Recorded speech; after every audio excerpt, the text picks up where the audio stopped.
নমস্কার, তোমাদের সবাইকে সানা স্মাইল এডুকেশন সেন্টারে স্বাগত জানিয়ে আজকের ক্লাসটি শুরু করছি। তোমাদের সঙ্গে আলোচনা করব তোমরা যারা ষষ্ঠ শ্রেণীর তৃতীয় পর্যায়ক্রমিক মূল্যায়ন পরীক্ষা দেবে তোমাদের জন্য ভূগোল বিষয়ে গুরুত্বপূর্ণ প্রশ্ন নিয়ে চলে এসেছি পাঠ্য বই থেকে সাজেশন সহকারে। চলো দেরি না করে মূল বিষয়ে যাওয়া যাক। প্রথমে দেখো একে আছে কয়েকটি বিষাক্ত গ্যাসের নাম লেখো।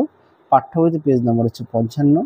তার পরবর্তী দেখো স্টার চিহ্ন দেওয়া আছে শব্দ দূষণের ফলে 4টি রোগের নাম। এটা হচ্ছে সহায়িকা বইতে 221 পেজে আছে।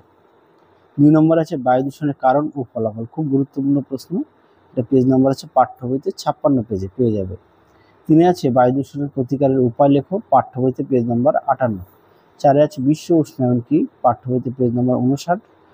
আর অম্লবৃষ্টি কি, অম্লবৃষ্টি হচ্ছে সহায়িকায় 205 পেজে। 5 আছে আর্থ ডে কি, পাঠ্য বইতে 60 নম্বর পেজে দেখবে, ছকের মধ্যে আছে ডান দিকে। 6 দেখো নিচের দিকে আছে। 6 নম্বর প্রশ্ন আছে শব্দ দূষণ নিয়ন্ত্রণের উপায় লেখো, পেজ নম্বর পাঠ্য বইতে 64। 7 আছে ঝুম চাষ ও সবুজ বিপ্লব কি, পাঠ্য বইতে পেজ নম্বর 94। তারপরে দেখো 8 আছে ধান পাট অবলিক দিয়ে দেখো উপরে দেওয়া আছে ধান পাট ও গম চাষের অনুকূল পরিবেশ সম্পর্কে লেখো, পাঠ্য বইতে পেজ নম্বর 95। পরবর্তী দেখো 9 আদিবাসী কারা, এটা তোমাদের পাঠ্য বইতে 99 পেজে দেখবে ছকের মধ্যে দেওয়া আছে। পরবর্তী প্রশ্ন দেখো 10 দাগের ভারতের কয়েকটি আদি জনগোষ্ঠীর নাম লেখো, পাঠ্য বইতে পেজ নম্বর 99। 11 দাগে আছে ভারতকে ধর্মনিরপেক্ষ দেশ বলার কারণ কি, পাঠ্য বইতে পেজ নম্বর 102 দেখবে ছকের মধ্যে দেওয়া আছে। সবই পাঠ্য বইতে দিয়ে দিয়েছি যাতে তোমাদের পড়তে সুবিধা হয়।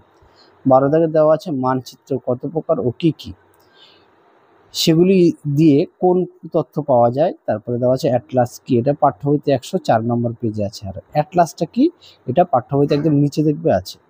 13 দাগে দেখো প্রথাগত প্রতীক চিহ্ন কি, পাঠ্য বইতে পেজ নম্বর 109। পরবর্তী দেখো মানচিত্রের অপরিহার্য উপাদান কি, পাঠ্য বইতে পেজ নম্বর 109।